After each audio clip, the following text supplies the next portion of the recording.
Círculos de mujeres. Círculos de mujeres. Frente a la violencia machista. Sororidad feminista. El presente podcast es producido por Católicas por el Derecho a Decidir Bolivia y Católicas por el Derecho a Decidir Perú, con el apoyo de ONU Mujeres y UNFA. Hola, te saludamos a ti que nos estás escuchando. Soy Silvia Tamayo y te doy la bienvenida a este nuevo episodio de Círculos de Mujeres frente a la violencia machista, sororidad feminista. Y antes de iniciar, también le damos una calurosa bienvenida a Roberto Condori. Ella es activista LGBTIQ+, disidente sexual y nuestra aliada en este viaje hermoso, sonoro y feminista. Gracias, Silvia.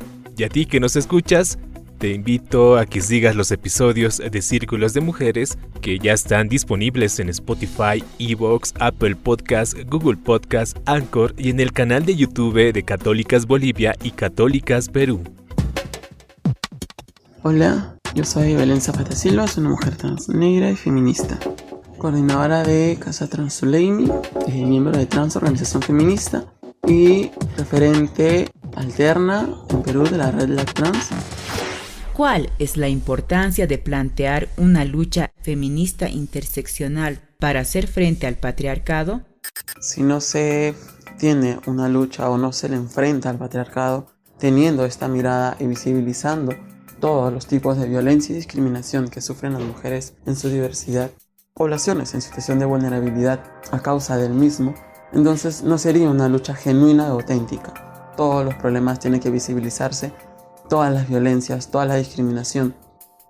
El patriarcado va a buscar mil y un motivos para delegitimar esta lucha, pero teniendo este enfoque donde se muestren todas las realidades, donde se muestren todas las vivencias y todo lo que se vive siendo una mujer o disidencias sexuales, es como se puede hacer frente al patriarcado.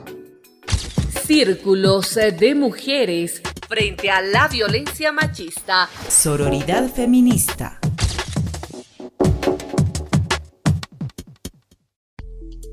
En este episodio hablaremos de la violencia hacia mujeres afrodescendientes. Queremos evidenciar estas violencias que hay que reflexionarlas, cuestionarlas desde un enfoque de interseccionalidad y que además cobran sentido justamente porque se evidencian las diversas opresiones que viven mujeres afrodescendientes.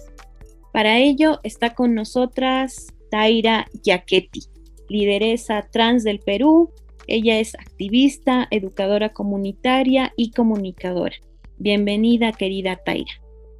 Muchísimas gracias por la invitación y nada, decirles que estoy muy contenta de compartir con ustedes en esta maravilla de la tecnología, en este podcast en el que podamos conversar, compartir y conocer. Gracias.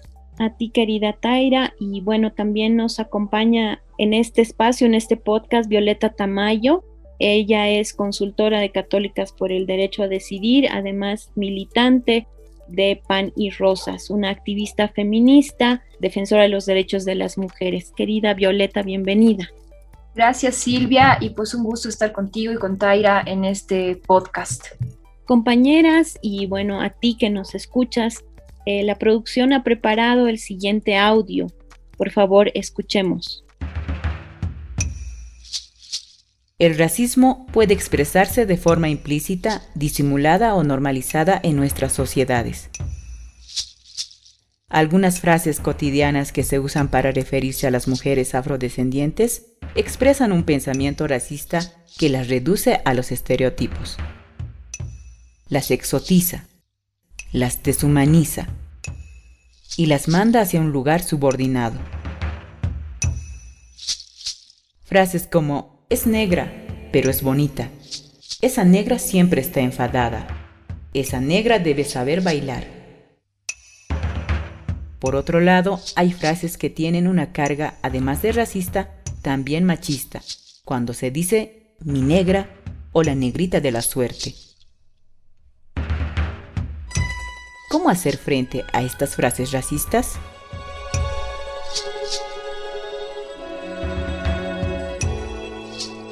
Texto basado en el artículo 10 frases racistas que las mujeres negras tenemos que escuchar a menudo y cómo combatirlas, publicado en la revista digital Afroféminas. Nuestra sola existencia es resistencia. Inicio contigo, querida Taira. Como hemos escuchado este audio, ¿qué opinas de lo que acabamos de escuchar? Es una carga muy fuerte, pero que más que una carga, no podemos negar que es en algunos casos violencia frontal y en otras violencia disfrazada de cariño. A lo largo de muchas generaciones, como bien lo dices en tu audio, y lo puedo decir porque yo lo he vivido, porque soy mujer trans negra, es ese diminutivo de negrita que supuestamente lleva una connotación afectiva, afectuosa, digamos, de cariño, siempre ha servido para marcar distancias. Porque aunque te lo digan como cariño, supuestamente, te están haciendo saber que eres negra. Muchas veces, cuando uno es niño, cuando uno es niña, no sabe lo que significa ser negra. No se sabe lo que significa el tener la piel oscura. Y comentarios como ese lo hacen notar. Cuando vamos creciendo, se van dando las anécdotas, ¿no?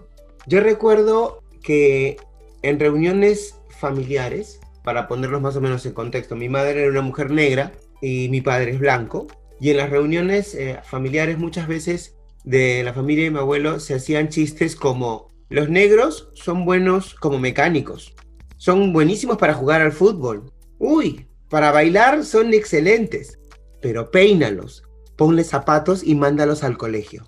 Yo crecí oyendo eso y crecí oyendo sus risas.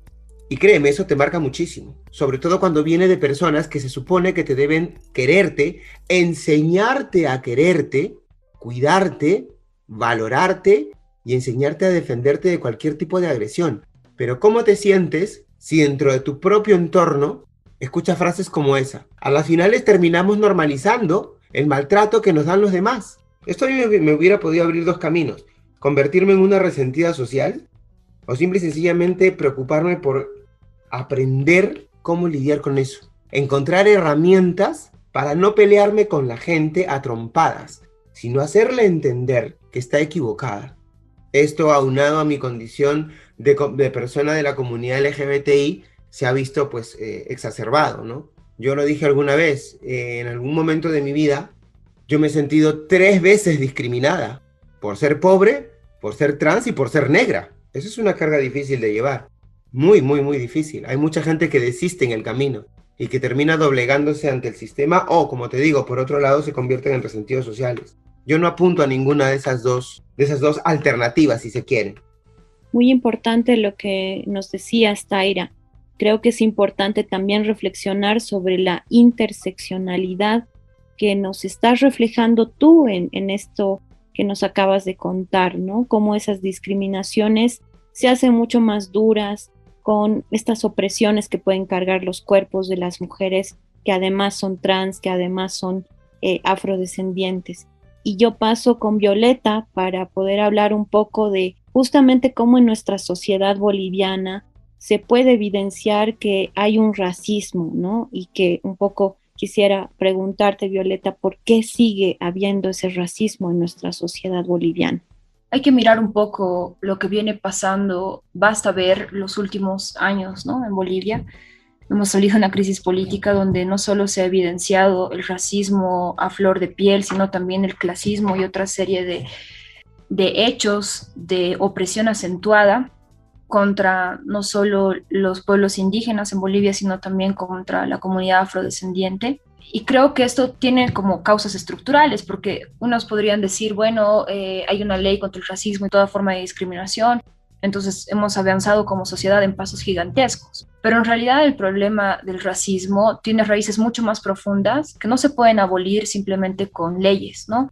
Sin decir que estas no sean necesarias de implementar, pero no se resuelve con leyes el problema de fondo. Porque al igual que la opresión patriarcal, la opresión racista está constantemente siendo reproducida, naturalizada y reforzada, como lo hablábamos en anteriores episodios respecto a qué es la opresión patriarcal, ¿no? Y cómo se reproduce desde una diversidad de instituciones, ¿no? O sea, basta ver, por ejemplo, que en las escuelas o en los colegios aunque formalmente se introduzcan temas como igualdad, diversidad, etcétera, en las mallas curriculares, incluso esto está presente desde la ley Avelino Signani, en el fondo se continúan reproduciendo lógicas, ¿no?, que infravaloran unas culturas sobre otras, con una mirada sobre todo y casi siempre eurocéntrica, ¿no? O los propios medios de comunicación, con comentarios xenófobos en la tele, con, no sé, por ejemplo, la ridiculización constante en los programas de Bolivia y de Perú también, ¿no?, de mujeres de pollera o de personas negras, de compañeras y compañeros de la comunidad afrodescendiente. ¿Y con qué lógica se construye la opresión racista? Y esto me parece muy importante de apuntar, porque como lo hemos visto en los círculos de mujeres, donde también me parece interesante señalar que han habido compañeras afrodescendientes, afrobolivianas, que han expuesto en primera persona sus propias vivencias, la opresión que viven constantemente, pero también la fuerza con la que le hacen frente a esta opresión, ¿no? Y lo hemos hablado además de manera colectiva, entablando un diálogo muy enriquecedor sobre esto, ¿no? O sea, ¿qué es la opresión? Identificando que es hacer de la diferencia una jerarquía para imponer una supuesta superioridad de determinadas características sobre otras, ¿no? En este caso, sobre la procedencia étnica, la nacionalidad, el color de piel, y que se construye sobre la base fundamentalmente de qué cultura se ha vuelto hegemónica, que en este caso es la cultura eurocéntrica, la cultura que política y económicamente se ha sabido sobreponer sobre otras a costa de brutales colonizaciones, a costa de esclavitud, a costa de sometimiento, ¿no? Entonces, esto me parece importante identificarlo porque es también, ¿no?, yo creo que parte del sostenimiento del racismo y de por qué no se puede abolir simplemente con la enunciación en una ley y decir, bueno, desde este momento todos dejan de ser racistas a la cuenta de 3, 2, 1 porque firmamos este decreto, digamos, o esta determinada ley. Creo que hay un problema estructural, ¿no?, que precisamente se encuentra en que esta cultura hegemónica no va a dejar de serlo si a la vez no se combate y no se aplasta, digamos, la hegemonía económica y política que gira alrededor de quienes sostienen, pues, al final el poder de reproducir como superior su cultura sobre otras, ¿no? Gracias, Violeta. Y bueno, en realidad ahora es importante hacer esta conexión de lo que ha trabajado los círculos de mujeres tanto en Perú como en Bolivia, de esta relación, ¿no?, entre la violencia machista y el racismo. ¿Tendrá alguna relación, querida Taira? Yo creo que sí. Muchas veces se puede sentir cómo estos hechos se alimentan el uno del otro, se refuerzan el uno con el otro y se ayudan entre sí a perpetuarse. Si hablamos del tema, por ejemplo, de cómo el patriarcado oprime a las mujeres, hasta inclusive a las académicamente preparadas, sabemos, y eso se remarca más en nuestra región, pero es un problema que también sucede en otras latitudes. Una mujer académicamente preparada, igual que un hombre, gana mucho menos dinero.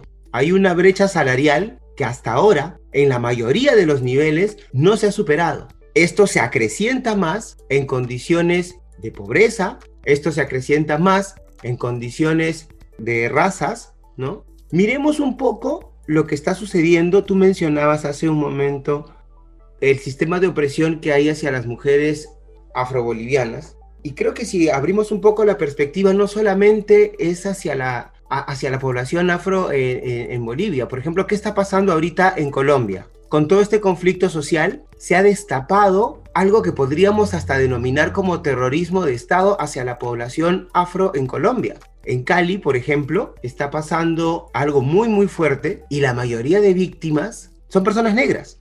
Y la queja, el reclamo, es de que para el Estado las vidas de las personas negras no importan.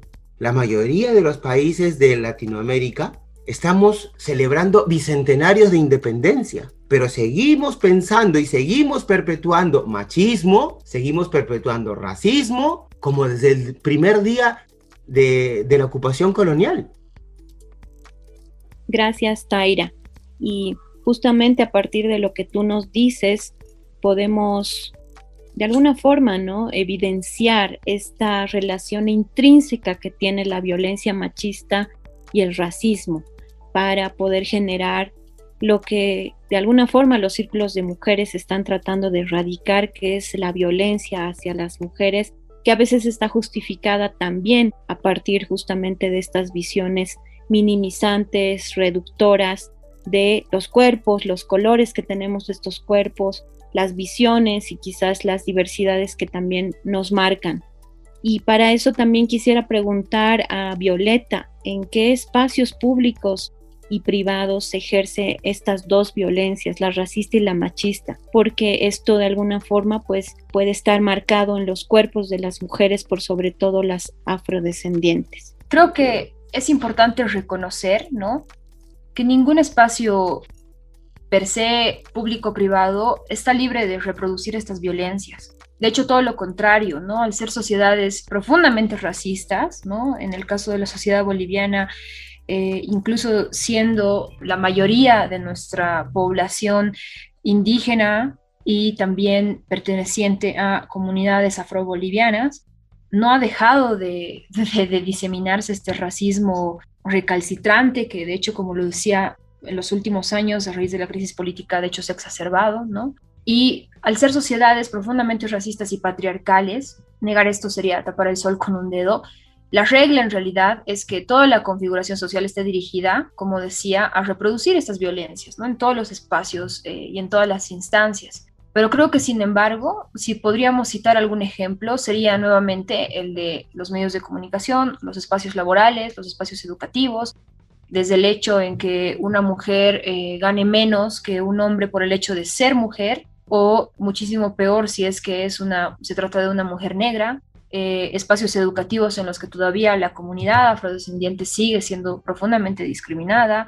Entonces creo que en realidad la regla es inversa, ¿no? O sea, ¿en qué espacios? La pregunta sería, ¿en qué espacios públicos o privados no se ejerce violencia contra los cuerpos de no solo las mujeres afrodescendientes, sino en realidad las poblaciones oprimidas, ¿no? Y creo que identificar esto que está presente en todos los espacios y que puede estar potencialmente presente en los lugares a los que vamos, nos hace también conscientes de que todos los espacios son meritorios de dar pelea. Que el hecho de, por ejemplo, responder y desnaturalizar los comentarios racistas que incluso se vierten en la mesa familiar, los comentarios machistas que se vierten en la mesa familiar, los comentarios racistas, machistas, los actos racistas que se escuchan en las escuelas o que presenciamos en las universidades, pues por eso precisamente es fundamental combatirlos, ¿no? Es verdad, Violeta, ¿no? Esto me lleva a un poco también preguntar, querida Taira, porque Violeta, tú también en tu anterior intervención manifestabas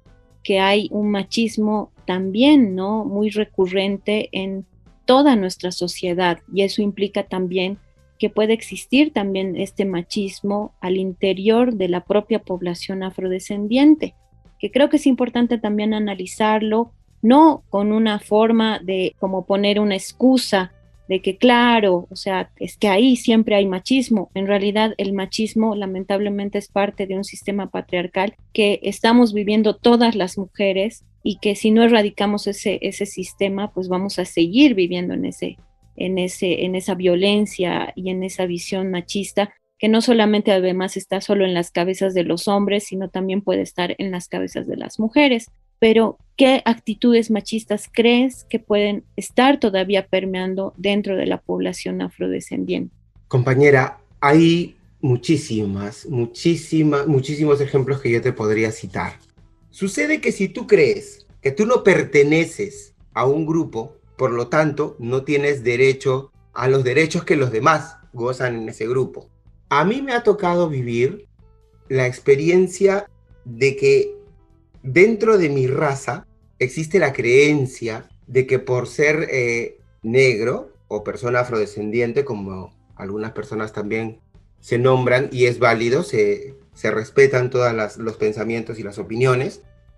En mi caso, por ejemplo, he vivido en carne propia el escuchar y el sentir de que me digan de que cómo era posible que una persona como yo, por ejemplo, te hablo antes de que yo iniciara la transición, me decían que un blanco, un cholo, podía ser, como se dice peyorativamente, maricón.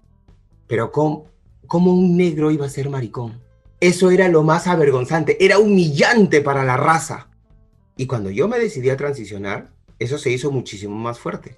Aquí en el Perú existimos mujeres trans negras, pero somos muy poco visibles. Hay muchas personas con identidad trans que no asumen, no empiezan la transición por esta discriminación que se ejerce dentro de la propia familia, dentro del propio entorno de la comunidad afro. No sé si es que es por una hipervaloración de la llamada fortaleza de nuestra raza, ¿no? Se asume que las personas afro somos físicamente más resistentes o más dotadas, tenemos esa connotación, o no sé si llamarlo estigma, y que por eso no deberíamos asumir o no deberíamos ser como somos, porque eso es como sinónimo de debilidad o de traicionar a la raza. Entonces, si una persona afro, aquí en el Perú, un hombre dice que es gay, la propia raza ya lo segrega, ya lo discrimina. Si transiciona, le añades un peso más. Porque bueno, ahora, ok, como eres mujer, vas a tener que portarte como mujer. Y también comienzan los estereotipos de género que discriminan, que marginan, que violentan, que niegan oportunidades. Porque ya, querías ser mujer, entonces vas a tener que asumir roles de mujer. Tienes que quedarte en tu casa, tienes que tener ciertos comportamientos, no puedes cuestionar, no puedes preguntar, no te puedes negar, porque las mujeres no hacen eso.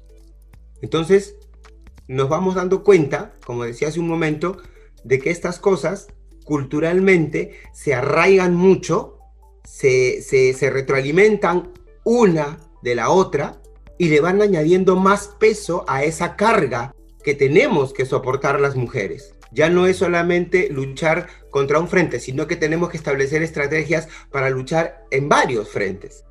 Esto que cada vez es más evidente el poder abordar, ¿no?, esta visión también interseccional de lo que significa la violencia, nos da pie a, por ejemplo, abordar lo que a continuación quisiera consultarte a ti, Violeta, que está muy relacionado a cómo a veces también desde muchas de nosotras, nosotros, nosotres podemos estar generando, ¿no?, hacia la población afrodescendiente.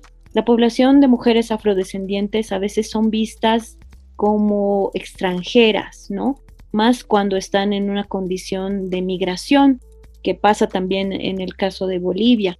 ¿Cuáles son los mecanismos xenófobos y cómo opera en estos espacios que además, por ejemplo, cuando quieres denunciar tal vez violencia, que son los espacios institucionales, ¿no?, espacios en los cuales quisieras acercarte, puede ser quizás mucho más evidente esto? Hay que agregarle algunas miradas más, ¿no? Evidentemente sí opera esta mirada xenófoba, no solo ser extranjero, sino ser el otro no aceptado, digamos la otra no aceptada. Una mujer afroboliviana se acerca a hacer una denuncia y evidentemente va a tener muchísimo menos peso, mucho más si es que no tiene dinero, que en realidad es un factor determinante, digamos, ¿no? Como lo decíamos sobre el conjunto del sistema judicial. Cuando no tienes plata no puedes pagar un abogado, cuando no tienes plata no puedes hacer una coima en juez, cuando no tienes plata no puedes hacer determinadas cosas que este sistema judicial lamentablemente te exige, te impone como condición para acceder a justicia. Pero por otro lado, por ejemplo, las instituciones segregan, ¿no? De hecho, no solo la comunidad afroboliviana, sino también a nuestras compañeras, por ejemplo, que vienen del campo y que quieren hacer denuncias, ocurre exactamente lo mismo, con la dificultad de ser aymara parlantes, quechua parlantes. Entonces existe toda esta configuración que termina acentuando las opresiones, ¿no? Acentuando las opresiones muchísimo más cuando se tratan de opresiones que están reforzadas por la condición de explotación, de pobreza, de marginalidad material, económica, ¿no?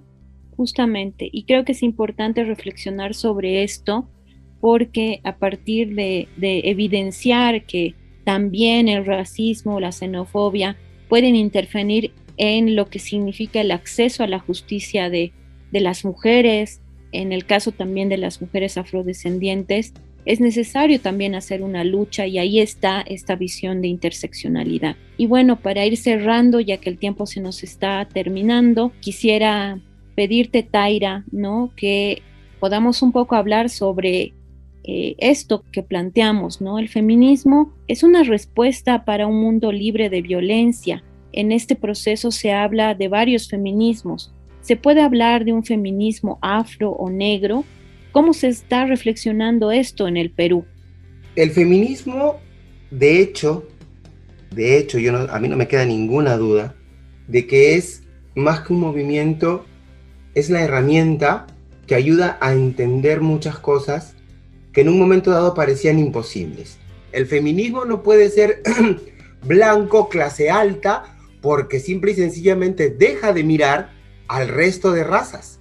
No se puede hablar de un feminismo que mira al resto de mujeres como sujetas de caridad, a las que hay que, no sé, en épocas de frío, juntarles frazadas, casacas, ropa y llevarlas para que pasen el frío nuestras hermanitas pobrecitas. No, el feminismo nos hace ir donde están ellas, hablar con ellas, ver qué necesitan, trabajar junto con ellas, desarrollar sus habilidades, sus capacidades, darle las herramientas, empoderarlas y ponerlas al mismo nivel que las demás. Entonces hay que bajar al llano, hay que conversar, hay que entender, hay que empaparse de las realidades y ver qué es lo que le afecta a cada comunidad, a cada grupo, y trazar juntos,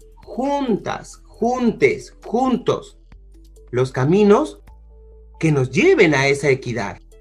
En el caso de nosotras, las mujeres trans, siempre han sido otros grupos de personas los que han supuestamente visto nuestras necesidades, las que han trabajado en base a sus suposiciones o a sus ideas, qué es lo que debería ser lo mejor para nosotras. Pero durante muchos años no nos incluyeron. Entonces, es importante que entendamos que el feminismo es una de las herramientas que nos va a ayudar a posicionar nuestras agendas y hacer que la gente entienda en todos los niveles que si no tenemos igualdad en absolutamente todas las políticas públicas y en todos los cuadros, vamos a seguir perpetuando estas prácticas tan nocivas, ¿no?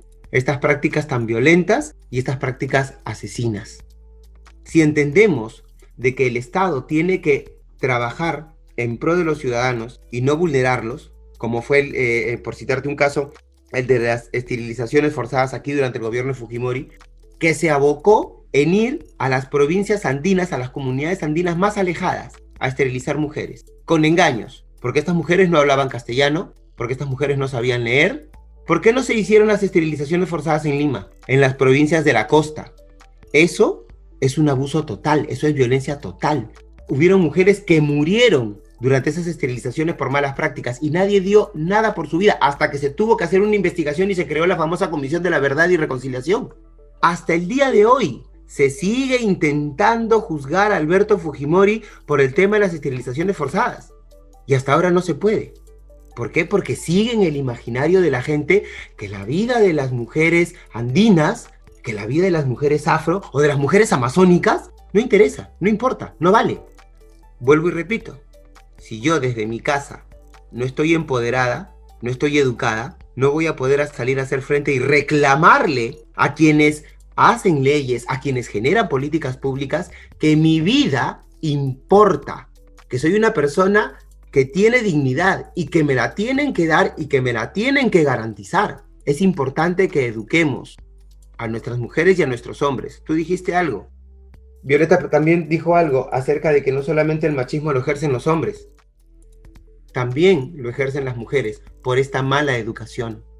Para no dilatarme mucho, yo creo que es importante que cambiemos esas ideas, que dejemos de crear guerreritos y princesitas y que le enseñemos a los niños que tienen que respetar a las niñas, no por ser niñas, sino porque son seres humanos iguales a ellos. Y tenemos que enseñarle a las niñas que cuando algo no está bien, lo tienen que decir. Y lo tienen que seguir diciendo hasta que se les haga caso. Eso empieza por casa. Un pueblo educado siempre va a ser un pueblo poderoso. Gracias, Taira. Y bueno, se nos ha acabado el tiempo, queridas compañeras. Queremos agradecerles por hacer posible este espacio a Taira Yaquetti, lideresa trans del Perú. Taira es una activista, educadora, comunitaria y comunicadora. Querida Taira, tus palabras de despedida, por favor. Bien, decirles que estoy muy agradecida por la oportunidad de haber compartido, de haber conversado con ustedes y de haber incrementado también mis aprendizajes.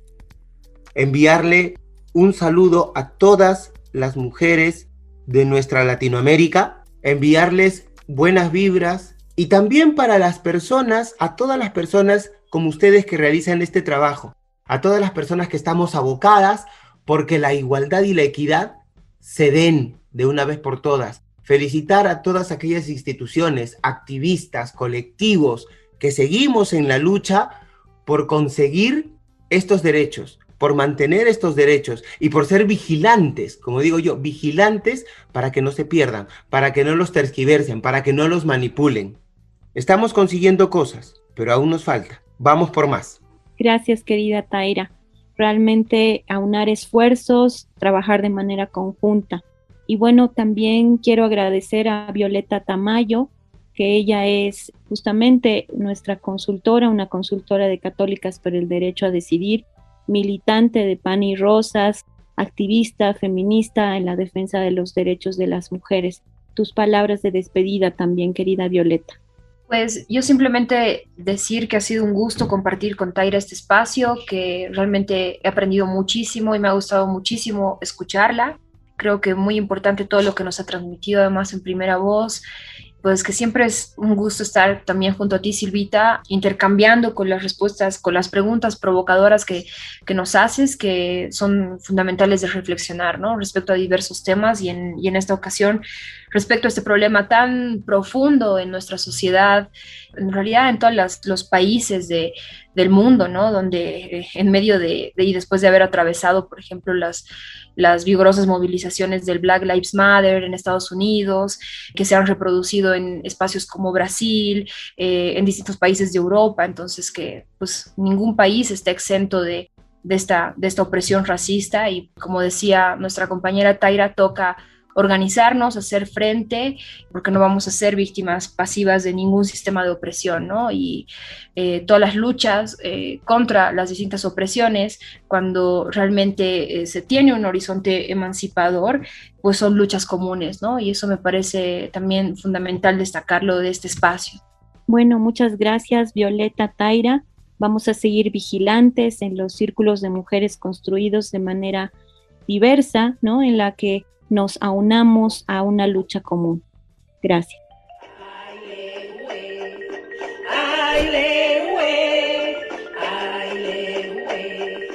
Samba de mi llanura, samba de mi llanura, semba, semba, semba, mamá, semba, semba, semba, mamá. Yeah, yeah, yeah. Esta es una danza de mi cultura, por ti tú lo dudas, con raíces puras. Sí, sí, la canto en forma de rap, para que la conozcan los demás. Sí, sí, la bailaban mis ancestras, como ceremonia a la fertilidad, productividad, lucha, ancestralidad, musicalidad, lucha y libertad. Sí, sí. Aleluya, aleluya, aleluya. Samba de mi llanura, samba de mi llanura. Semba, semba, semba, mamá. Semba, semba, semba, mamá. Acabamos de escuchar a Miriam Iriondo, cantautora boliviana, con la canción Semba Mamá. Hola, yo soy Belén Zapata Silva, soy una mujer trans negra y feminista, coordinadora de Casa Trans Zuleimi, miembro de Trans Organización Feminista y referente alterna en Perú de la red Black Trans. ¿Por qué son diferentes las violencias patriarcales hacia las mujeres afrodescendientes? Son diferentes las violencias que viven las mujeres negras en comparación a cualquier mujer no blanca, ya que históricamente se ha menoscabado la identidad de estas mujeres. O sea, vivimos con la carga de ser supuestamente descendientes de esclavos, ni siquiera personas esclavizadas, lo cual nos coloca en una situación en la que cualquiera puede sentirse con el derecho de tratarnos como seres inferiores.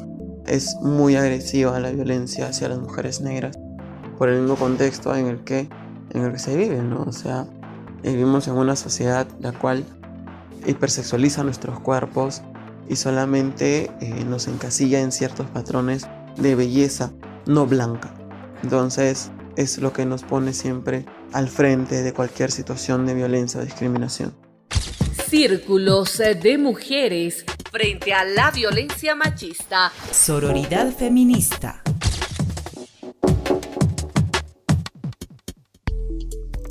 En este episodio de Círculos de Mujeres, hablamos de la violencia hacia mujeres afrodescendientes.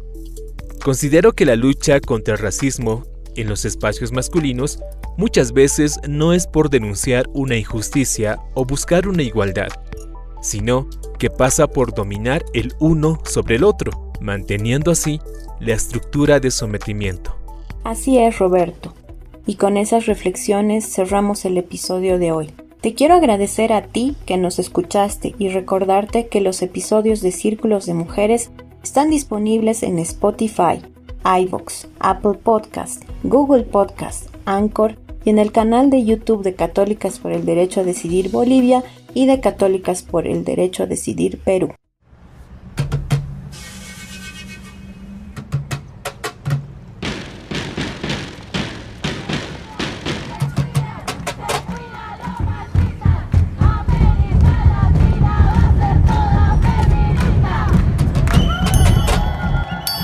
Círculos de mujeres. Círculos de mujeres. Frente a la violencia machista. Sororidad feminista.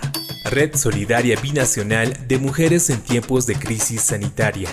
Los contenidos del presente podcast son responsabilidad exclusiva de Católicas por el Derecho a Decidir y no necesariamente refleja los puntos de vista de ONU Mujeres.